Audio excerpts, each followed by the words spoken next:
उन्होंने उन्हें लड़ने से रोका और कहा कि थैली के धन को तुम दोनों आधा आधा बांट लो, लड़ क्यों रहे हो। गांव के सरपंच ने थैली को खोला तो सभी दंग रह गए। उसमें कंकड़, मिट्टी, पत्थर के छोटे छोटे टुकड़े पड़े थे। छुटकू और बड़कू एवं उनकी पत्नियां गांव वालों के सामने मुंह लटकाए खड़े थे और थैली में भरे उन कंकड़ पत्थरों को देख रहे थे। सरपंच ने बोला, मूर्ख, तुम्हारा पिता एक अच्छा इंसान था, परंतु तुम्हारे दुर्व्यवहार ने उसे कप भरी थैली बांधने को मजबूर कर दिया। एक बूढ़ा था, उसके दो बेटे थे। प्यार से वह छोटे को छुटकू और बड़े को बड़कू कहता था। दोनों बड़े आलसी और निकम्मे थे। अपनी पत्नियों के साथ निठल्ले बैठे रहते, लेकिन बूढ़े के काम में हाथ न बटाते। छोटा लड़का बड़े पर काम का दबाव डालता और बड़ा छोटे पर। अपने बेटों की लड़ाई देख बूढ़ा बहुत दुखी था। गांव वालों ने उसे समझाया, दोनों को खेत बांट दो। अपना अपना पेट भरने के लिए उन्हें अवश्य मेहनत करनी पड़ेगी। बूढ़े ने वैसा ही किया। उसके पास एक बड़ा खेत था। उसने आधा आधा दोनों को बांट दिया। अब उनके आगे परिश्रम करने के अलावा कोई चारा न था। बूढ़ा एक महीने छुटकू के साथ खाता और एक महीने बड़कू के साथ। थोड़े दिन वे अपने बूढ़े पिता को खाना खिलाते रहे, परंतु कुछ दिनों बाद खाना परोसते समय उनकी पत्नियां नाक भौं सिकोड़ती और कहती, ऐसे कब तक खिलाएंगे इस बुढ़े को। दिन भर बैठा बैठा खाट तोड़ता है और रोटियां हजम करता है।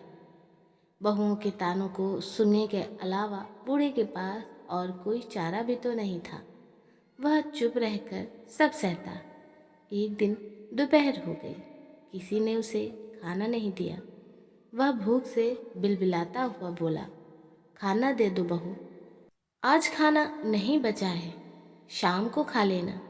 बहू का ऐसा रूखा जवाब सुनकर वह दूसरी बहू के पास गया, उससे खाना मांगा तो वह बोली, इस महीने बड़ी के साथ खा रहे हो, मेरी बारी तो अगले महीने आएगी।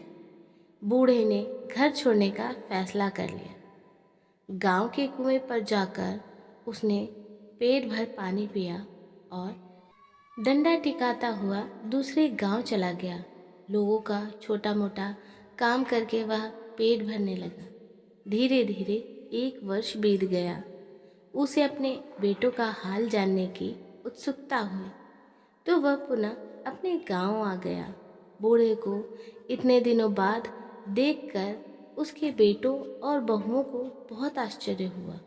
बड़ी बहू ने उसे गौर से देखा। उसकी नज़र कमर में लटकी थैली पर अटक गई। वह सोचने लगी, मजदूरी करके लौटा है बुढ़ा, उसकी पोटली रुपयों पैसों से भरी है। झट घूंघट काढ़ आगे बढ़कर बोली, कहाँ चले गए थे पिताजी? आइए बैठिए, भोजन कर लीजिए। छोटी बहू ने जब ये सुना तो उसे बड़ी तसल्ली हुई। वह सोचने लगी, अच्छा हुआ मेरे घर आकर नहीं बैठे, वरना कौन करता बुढ़ी की सेवा। छुटकू की नज़र थैली पर कुछ देर से पड़ी। उसने यह बात अपनी पत्नी को बताई और बोला, देख, कल पिताजी को अपने घर बुला लाना, प्रेम से उनका दिल जीतने की कोशिश करना, वरना बड़कू बहुत चालाक है, उसकी पत्नी भी बहुत चतुर है, पूरी थैली हजम कर जाएंगे वे दोनों। छुटकू बड़कू वे दोनों बूढ़े की सेवा करने लगे। दोनों बहुएं खाने पीने का ध्यान रखने लगी। बूढ़ा उस थैली को कभी अपनी कमर से अलग न करता, सोते समय भी अपने तन से चिपकाए रखता। उसके बेटे और बहू की नज़र उस पोटली पर अटकी रहती। एक दिन बूढ़े की मृत्यु हो गई। छुटकू और बड़कू को पिता की मौत का गम नहीं था, परंतु दोनों को थैली खोलने की जल्दी पड़ी थी जो मृत बूढ़े की कमर से बंधी थी। बड़कू ने थैली खोलना चाही, छुटकू बिगड़ पड़ा। दोनों थैली पर अलग अलग हक जताने लगे। गांव वाले शोर सुनकर आ गए। उन्होंने उन्हें लड़ने से रोका और कहा कि थैली के धन को तुम दोनों आधा आधा बांट लो, लड़ क्यों रहे हो। गांव के सरपंच ने थैली को खोला तो सभी दंग रह गए। उसमें मिट्टी, कंकड़, पत्थर के छोटे छोटे टुकड़े पड़े थे। छुटकू, बड़कू एवं उनकी पत्नियां गांव वालों के सामने मुंह लटकाए खड़े थे और थैली में भरे उन कंकड़ पत्थरों को देख रहे थे। सरपंच बोला, मूर्खों, तुम्हारा पिता एक अच्छा इंसान था, परंतु तुम्हारे दुर्व्यवहार ने उसे यह कपट भरी थैली बांधने को मजबूर कर दिया।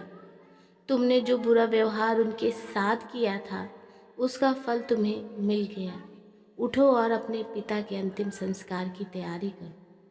तो दोस्तों, आपको यह वीडियो कैसी लगी? अपने सुझाव हमें कमेंट में ज़रूर लिख भेजिएगा। और यदि आपके आसपास या आपके परिवार में कोई भी बूढ़ा बुजुर्ग हो तो उनकी सेवा आप निस्वार्थ कीजिए। ईश्वर आपको उसका फल ज़रूर दे। हम आपको मिलेंगे एक और ऐसी ही बेहतरीन वीडियो में। तब तक के लिए धन्यवाद। आपका दिन शुभ हो।